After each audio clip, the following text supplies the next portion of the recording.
ভালো হতো। আমি একটু পরিচয় করে দিই আপনাদের, যেহেতু আছেন আপনারা। আমাদের 1 নম্বর আসনের জন্য আমরা সম্ভাব্য প্রার্থী হিসেবে ঘোষণা করেছি অধ্যক্ষ মমতাজ আলী। আমি একটু মমতাজ আলী সাহেবকে একটু হাতটা, অন্য ভাইরা বসেন। হ্যাঁ। এরপরে আমাদের 2 নম্বর অর্থাৎ গোপালপুর ভুয়াপুরের প্রার্থী হিসেবে আমাদের জেলা সেক্রেটারি মসজিদের মোতালি ছোট ভাই, জেলা সেক্রেটারি।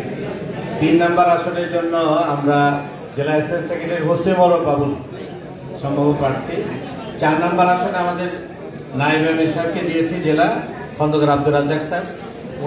ওনার আজকে অনেক কষ্ট করে পারিবারিক একটা গোষ্ঠীগত একটা মিটিং ডেকেছে, এই কারণে ছুটি নিয়েছে। 5 নম্বর আসনেরটা আপনারা অনেকটা জানেন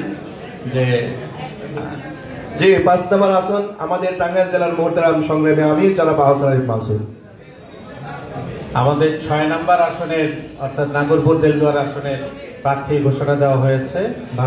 এই সমপ্রার্থী আমাদের ডাক্তার এ.কে.এম. আব্দুল হামিদ সাহেবকে, ধলেশ্বরী হাসপাতালের চেয়ারম্যান।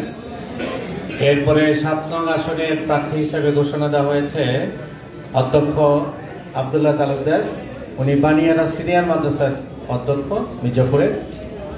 আর সর্বশেষ 8 নং আসন বাসাইল সত্যপুর, বাসাইল উপজেলার সাবেক ভাইস চেয়ারম্যান, জেলা অ্যাসিস্ট্যান্ট সেক্রেটারি আমাদের মৌলানা শফিকুল ইসলাম খান, ওনাকে দেওয়া হয়েছে।